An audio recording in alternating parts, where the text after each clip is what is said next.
გამოძიებლები ჯაბა კაჩავი დიოგიდრე გადაიღ რას ხე დაკავებული ვარ რას ნიშ დაკავებული ძალებით სასამართლო განჩინების საფუძველზე შაბათის ფორმულა ეგრეთ წოდებული თაღლითური კოლცენტრების გასაიდუმლოებული საქმის მასალებიდან ელისო კილაძის დაკავების ვიდეო ფაილები მოიპოვა. ჟურნალისტი საკუთარ სახლთან 18 თებერვალს დილის 10-ის ნახევარზე სპეცოპერაციით აიყვანეს. ჯანგველაძის მკვლელობის საქმეს გამომაკავე? არა. რო ვაშუქე? ნახეთ ჩვენ დაკავებული ხარ თაღლითური და უკანონო. ხო, მე ვარ თაღლითი? კარგი, მამუკამინარაზე.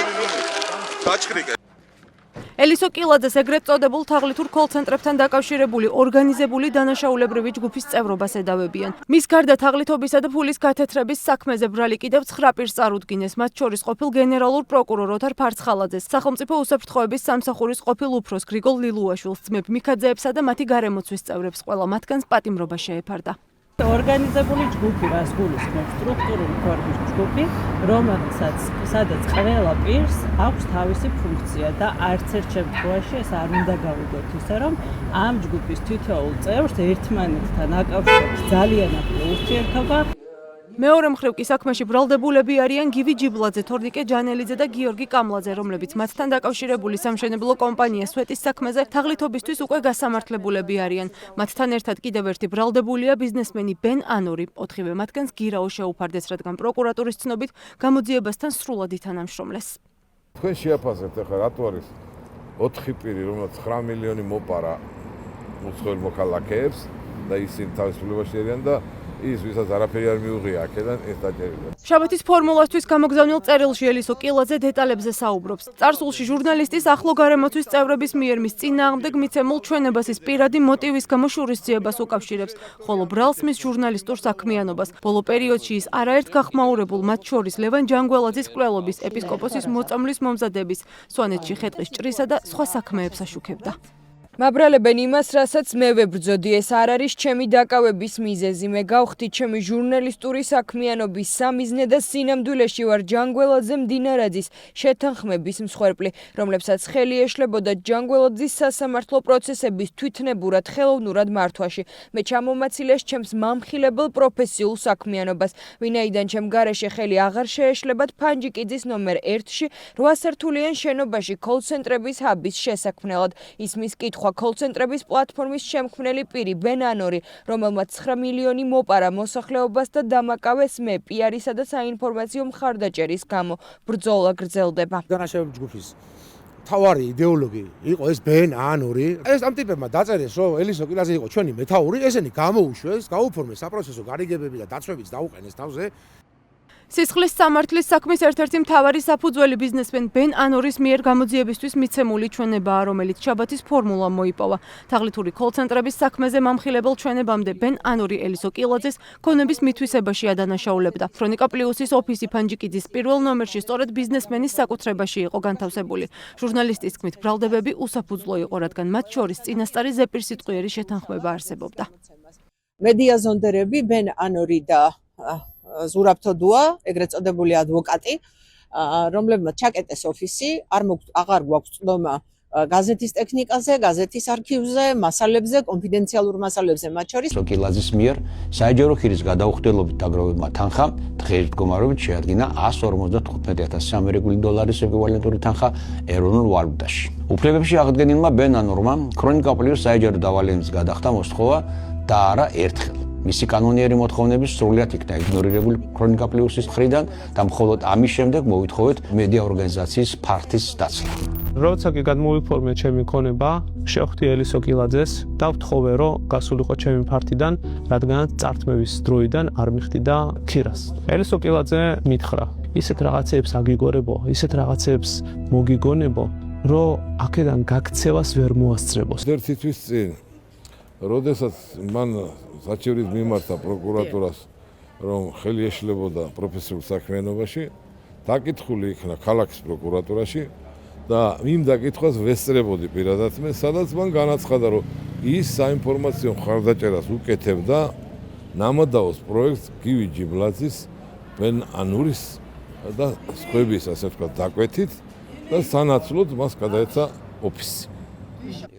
ბიზნესმენის ჩვენება განსხვავდება მისი და ადვოკატის საჯარო პოზიციისგან, რომლის მიხედვითაც ბენ ანორი სხვადასხვა კომპანიას მხოლოდ ტექნიკურ უზრუნველყოფას უწევდა. ამ კომპანიების ჩამონათვალში შესაძლო კოლ-ცენტრების არსებობას არც თავად უარყოფენ. თუმცა ჩვენებაში ბიზნესმენი პირდაპირ ამბობს და დეტალურად ყვება მათ საკუთრებაში არსებული კოლ-ცენტრების მუშაობის სქემაზე. მეტიც ასახელებს 2020-2023 წლებში 5 სხვადასხვა მისამართზე მოქმედ თაღლითურ კოლ-ცენტრს.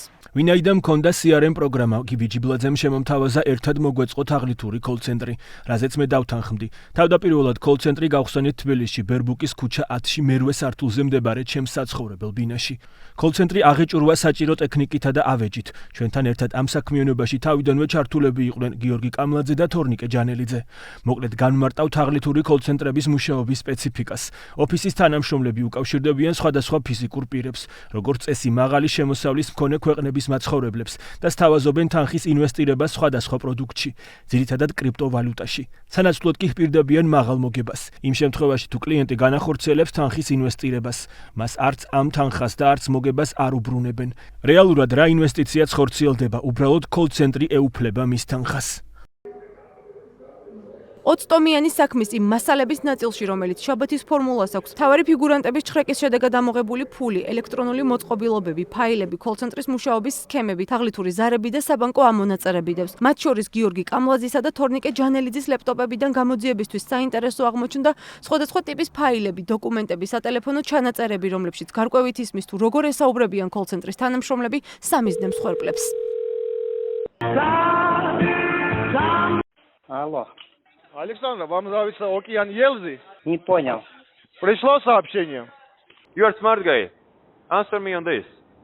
No, I'm What a smart is the guy. reason for that? I can't be deceived again. So I got my lesson. You learned your lesson. You lost at I learned my 250 lesson. pounds. Hello, Ian. This is Danny Michelson from the Monitoring Department of the Financial Market. How are you doing today? Good morning, my dear. Is it a bad time to speak or should I call you later? No, it's fine. Your information came on our database and we are calling all the clients who have been victim of fraud. დოკუმენტებით ირკვევა, რომ კოლ-ცენტრში 50-ზე მეტი ადამიანი იყო დასაქმებული ინგლისურ, რუსულ და გერმანულ ენოვანი.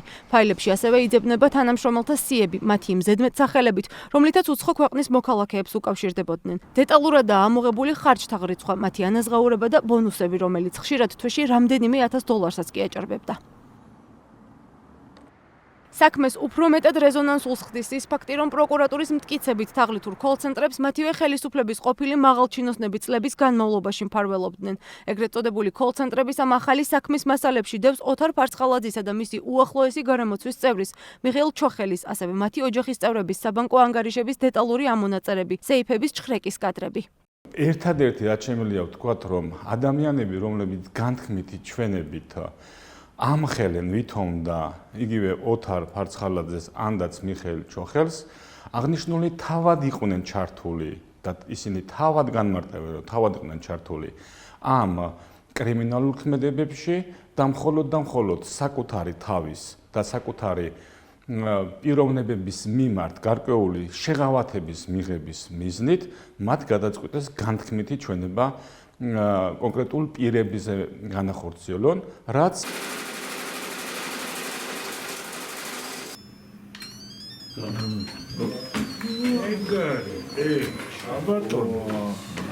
მიხეილ ჩოხელისა და მისი მეუღლის საბანკო სეიფებიდან ამოღებულია $2,900,000. ეს ჩხრეკა სასამართლო განჩინებით ჯერ კიდევ ოქტომბერში მაშინ ჩატარდა, როდესაც ოცნება ღარიბაშვილისა და ლილუაშვილის დასაჭერად ემზადებოდა. იმის გათვალისწინებით, რომ აღნიშნული თანხა არის ლეგალური და ბიზნესიდან მიღებული შემოსავალი, რომელსაც ყავს ხელშეკრულების ორი მხარე, სადაც ერთ-ერთ მხარეს წარმოადგენს სწორედაც მიხეილ ჩოხელი, რომელმაც აღნიშნული, როგორც უკვე ვთქვი, ლეგალური ბიზნეს საქმიანობის შედეგად მიიღო.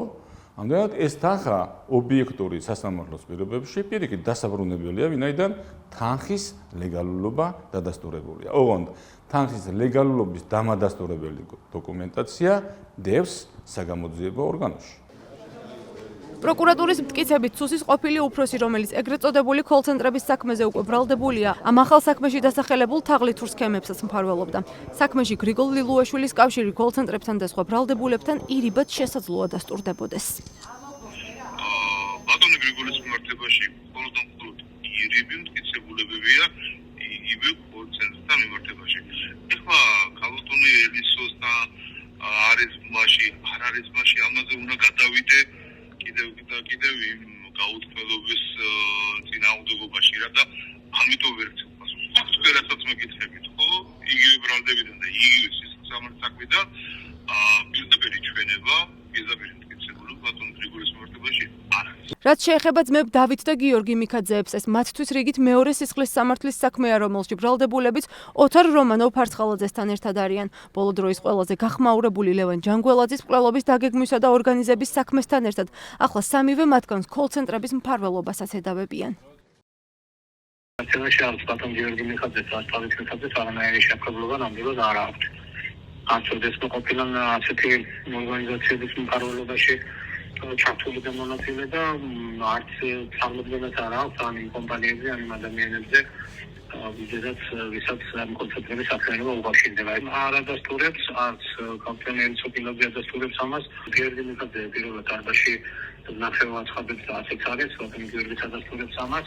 და რაც შეეხება დავით მიქაძეს, მასთან ურთიერთობა ადასტურებს, თუმცა ეს იყო მხოლოდ ასე ვთქვათ, მეგობრულ პარალელში, რაიმე საქმიანობის ურთიერთობა არც კანონიერი სახის ბიზნესიდან მithumetes არც უკანონო საქმიანობასთან დაკავშირებული მათ ერთმანეთში არ ქონიათ. ელისო კილაძესთან დაკავშირებით ჩვენ მიერ მოპოვებულ მასალებში, რომელიც 20 ტომიანი საქმის მცირე ნაწილია, მტკიცებულებად დევს საჯარო ვიდეოები და რეპორტაჟები, რომლებიც მის მიერ კოლ-ცენტრების მხილებასთანაა დაკავშირებული. სავარაუდოდ ეს ფაილები ჟურნალისტის ბრალის იმ ნაწილს უკავშირდება, რომელშიც პროკურატურის მტკიცებით ამხელდა კონკურენტ კოლ-ცენტრებს და მათ შესახებ ინფორმაციას განზრახ ავრცელებდა. გარდა ამისა, კილაძის დაკავების შემდეგ მის საცხოვრებელ სახლს 6 საათის განმავლობაში ჩხრეკდნენ, საიდანაც სხვადასხვა ელექტრონული მოწყობილობები და ოჯახის თქმით მათი კუთვნილი $30,000 ამოიღეს. ბევრი იყვნენ. და მესის შეთავაზე რომ დაიმატეთ ხალხი რომ ფართი არის ძალიან დიდი, 780 კვადრატია დაახლოებით მეთქი. ფული გუშინ დავთვალეთ ალბათ 5 მილიონამდეა დათვლი და რაღაცები დაუთვლილი დაგვრჩა და ოქრო 60-70 კილოა, რაღაც ასე ირონიით გადავედი, იმიტომ რომ ვიცოდი ზუსტად რო სახში იმის გულისთვის, ისი გულისთვის, მაგრამ მოვიდნენ ის ბუნებაში არ არსებობდა. შევედით სახში აღმოჩნდით ელისო კილაძის კუთვნილ ფარჩი, რომელიც ალბათ 80 კვადრატს წარმოადგენს, ორი საძინებლით ერთი შესასვლელი ჰოლით. შეუძლებელი პროცედურა ჩაატარეს გულდასმით 6 საათის განმავლობაში ჩხრიკავდნენ იქაურობას. გადმოალაგეს ყველა ნივთი, ყველა კუთხე, ეძებდნენ სახში რამოდენიმეჯერ მკითხეს რომ სეიფები სად არის. მე შევთავაზე რომ თუ გაქვთ სურვილი და გეჭვგეპარებათ რომ სახლის სეიფებითა და სამალავებით სავსე შეგიძლიათ მოიყვანოთ შესაბამის ტექნიკა. საქმეში ფიგურანტ ჟურნალისტს ყოფილ მაღალჩინოსნებსა და ბიზნესმენებს 9-დან 12 წლამდე პატიმრობა ემუქრებათ. რეალურად საქმე შურისძიებაა თუ მხილება, ამას დრო გვიჩვენებს. მანამდე კი მხარეები ახალი სისხლის სამართლის საქმის საფუძვლად პოლიტიკურ მოტივსაც განიხილავენ.